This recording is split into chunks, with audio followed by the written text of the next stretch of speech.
Hello students, welcome to EPG Pathshala. I am Dr. Jaspreet Kaur and today we will study the module Meaning and Objectives of Research from the paper Social and Cultural Anthropology. The learning objectives of this module, the first is to know the meaning and characteristic of research, to know about the need for conducting research, to know how to choose correct objectives for research, and lastly, to understand other related parameters of research. So first, let us see what is research. Research itself is a very dynamic word with answers varying from one person to another, from layman to a scientist, and even from one field to another. Say, for example, some people may say that they do research before buying a certain electronic product just in order to make sure that they get the best deal.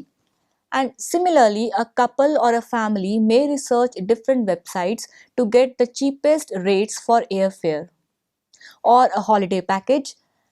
Similarly, a business analyst continuously keeps an eye on the share market and does research to invest his money in order to maximize his or her gains. And an undergraduate student sees research as collecting information from the internet for his weekly project assigned to them, whereas for a graduate or a postgraduate student, research is simply collecting and compiling data, the task which is assigned to them by their professors. So, thus, we see that the scope of research is very vast and dynamic. However, none of the above examples can be considered as research unless they contribute to the existing scientific knowledge or literature, and it follows a predefined methodology which is scientific in nature. Now, the scientific knowledge is the laws and theories that explain a certain phenomenon or behavior of interest using a scientific method. Based upon the scientific knowledge, we can divide research broadly into two types. The first is the inductive or theory building, and the second is the deductive or theory testing, where inductive research involves inferring the already established concepts and theories from the observed data, and whereas the deductive research involves testing these concepts and patterns using a new empirical data. It must always be kept in mind that for science to progress, both these forms of research are crucial. Research in the most common of meaning is the quest or search for knowledge.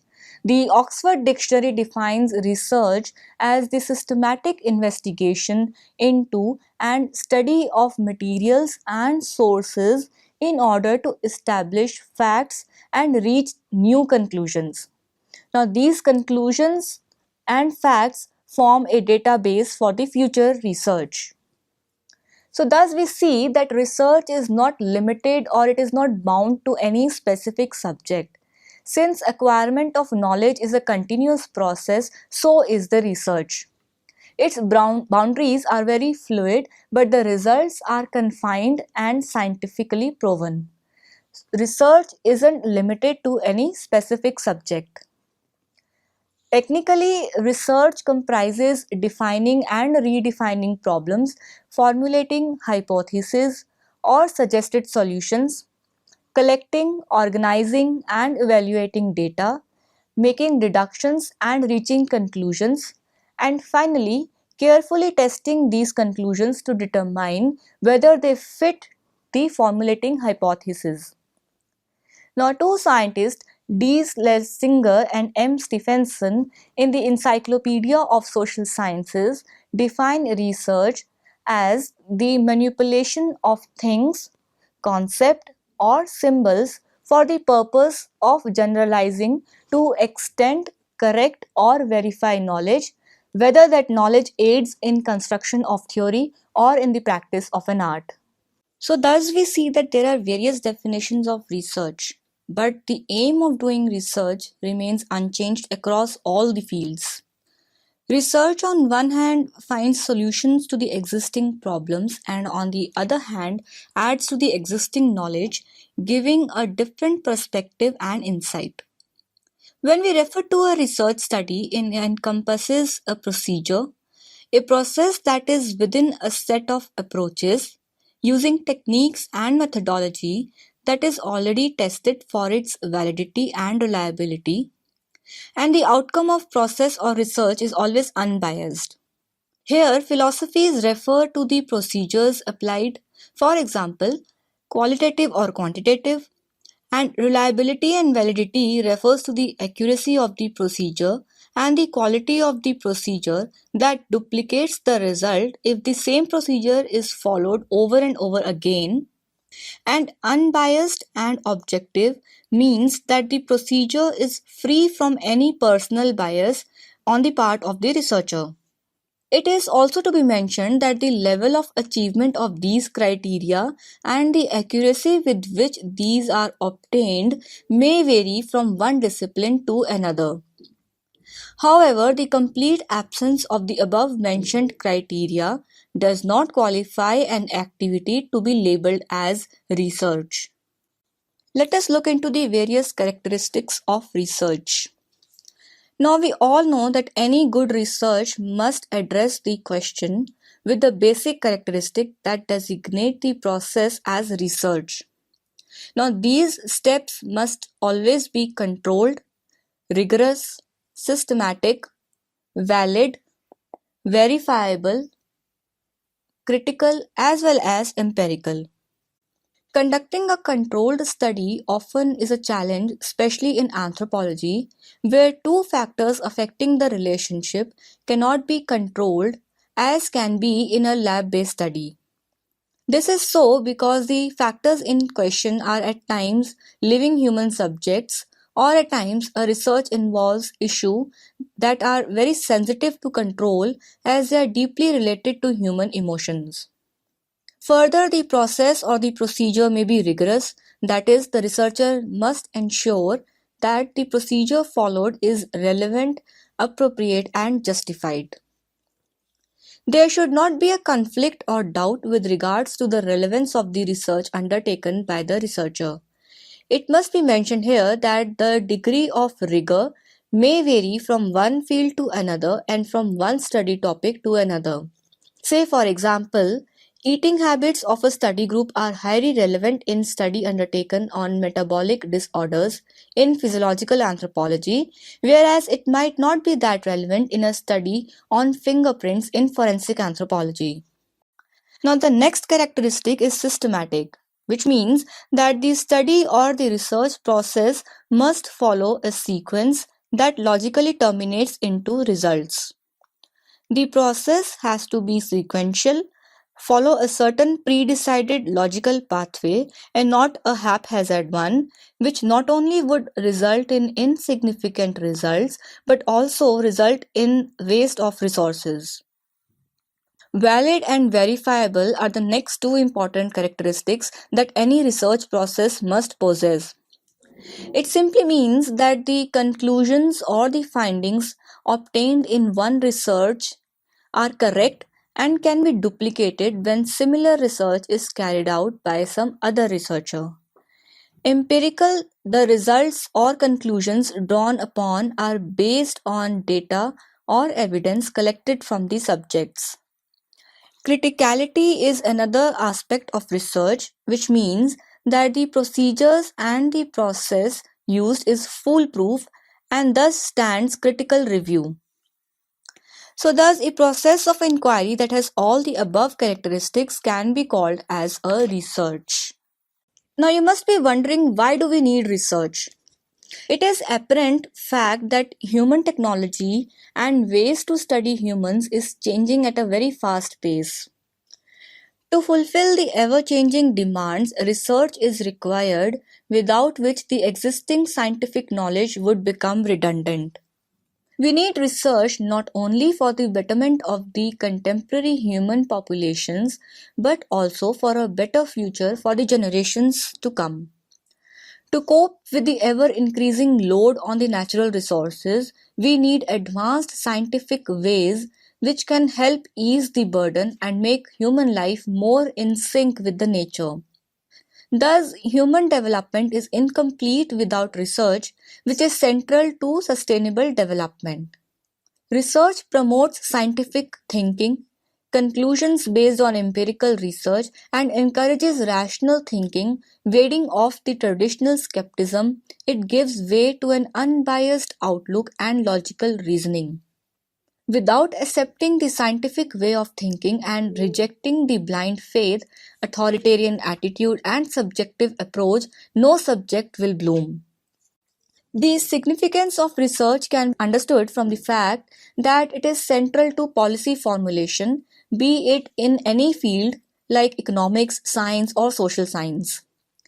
Say, for example, in economics, the government forms the budget based on analysis provided to them by the researchers on what are and what could be the needs and desires of the people.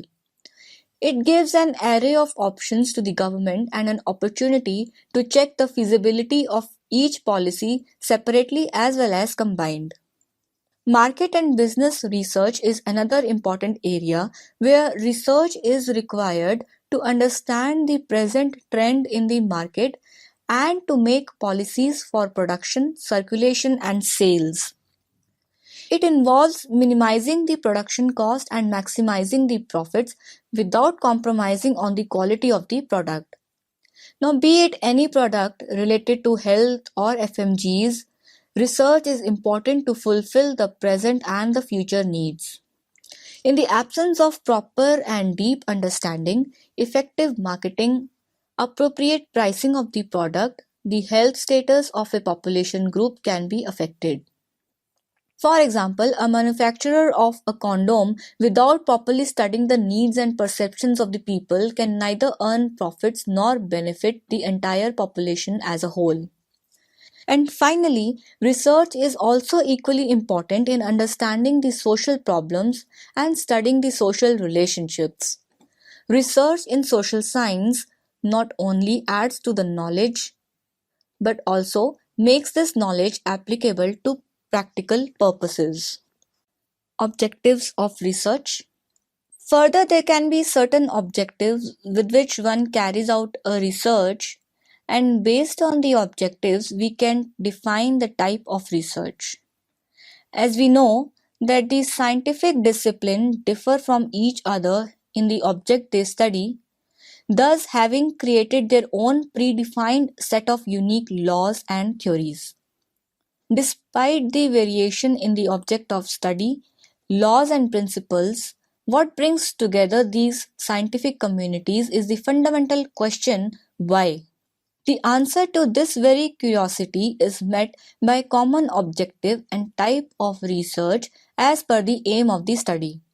One can define broadly the following objectives of research, which are: research is often carried out to get a detailed familiarity and insight into any existing or new phenomenon.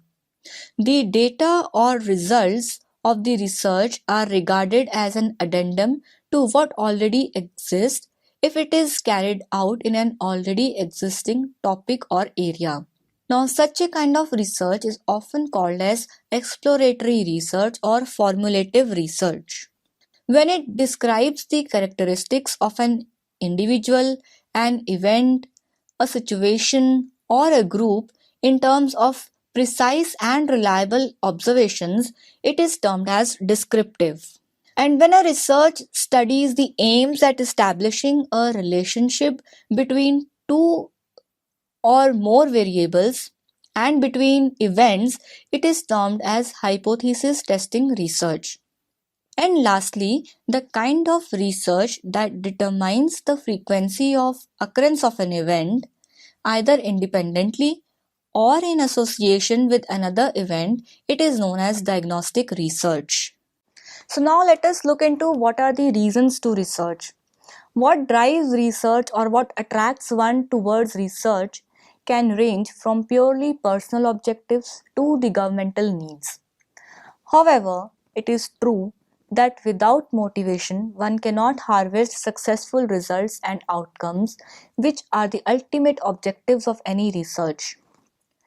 So, what are the various motivations in research? Though it should be kept in mind that the reasons which will be listed are not exhaustive.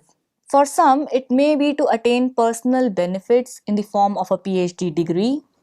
For others, it is an unquenchable thirst for knowledge that they join research, while some others want to serve the nation or society by contributing to its development by being a part of the research and development. It is also a way for some to join teaching at higher levels, and a few have an aptitude for research to uptake challenges and solve them.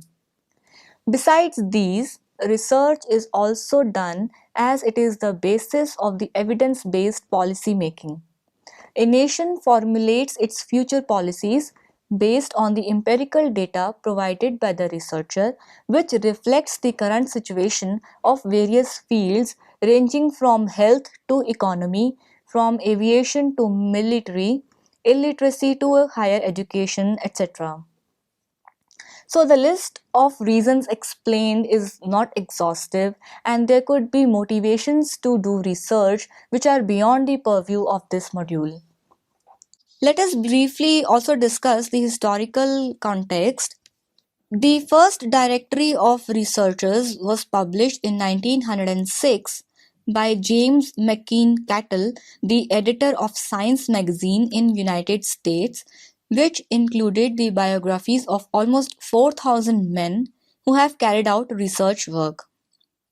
Back then, research was considered and seen to be dichotomous, that is, basic versus applied, and it meant to be strictly referred to or perceived as university research.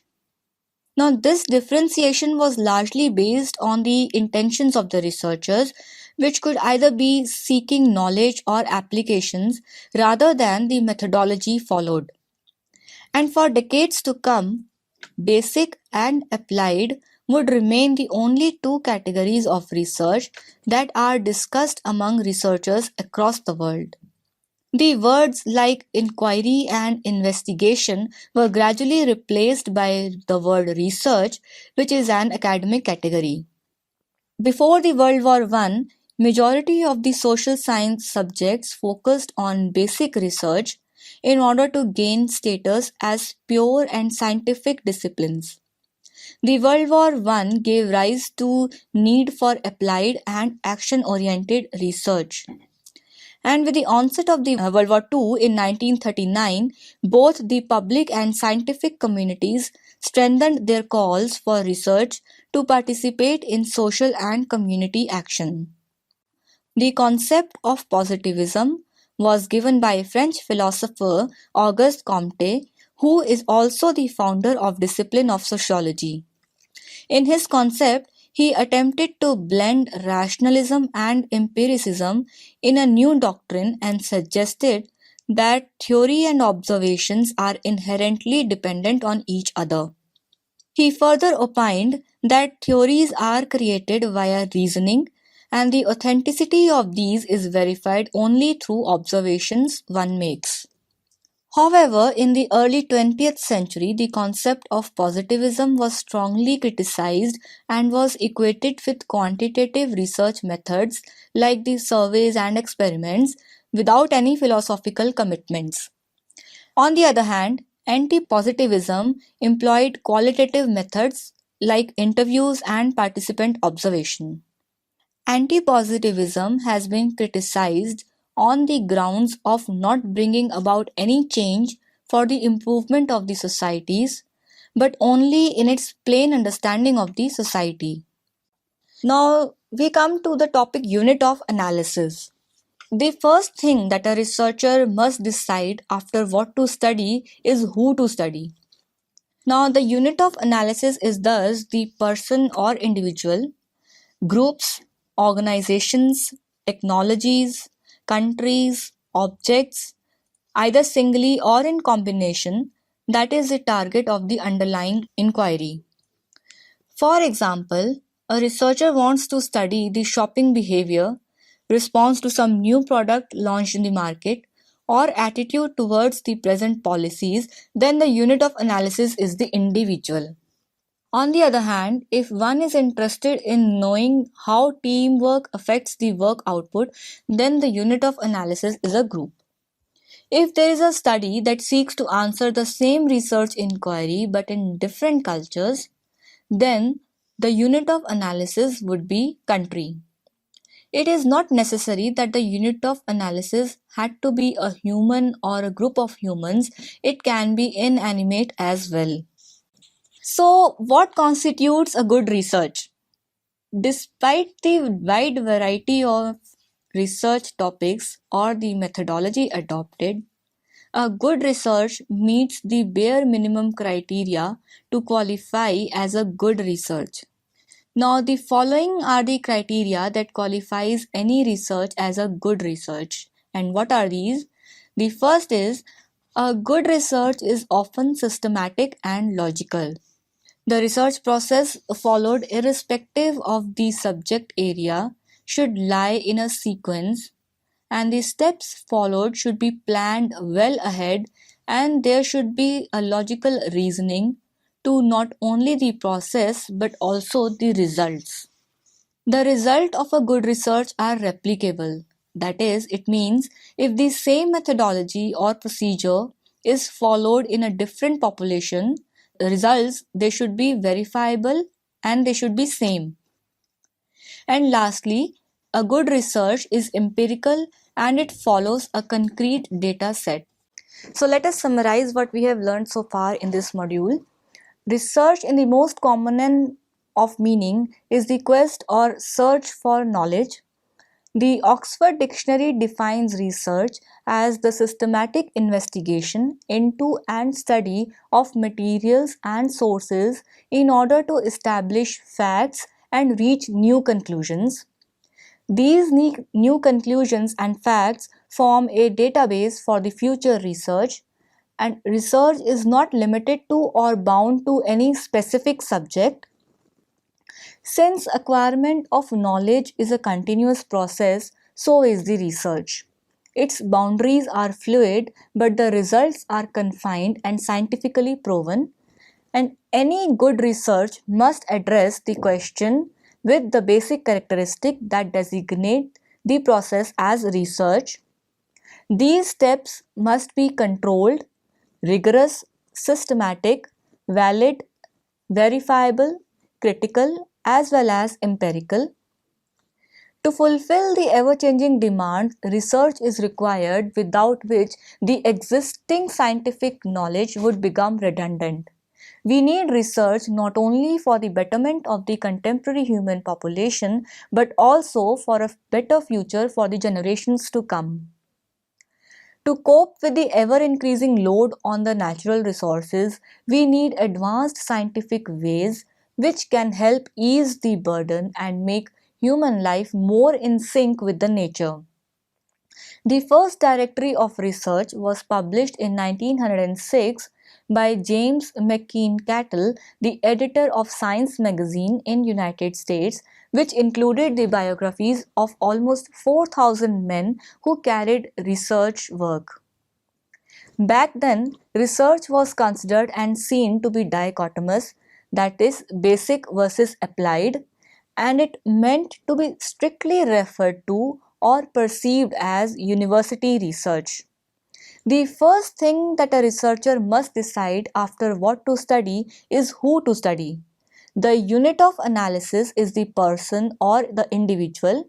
It can be the groups, the organizations, it can be any technology or countries, objects. All these can be studied either singly or in combination, which forms the target of the underlying inquiry. A good research is often systematic and logical, and the results of a good research are replicable over time, and the research is empirical and follows a concrete data set. Thank you.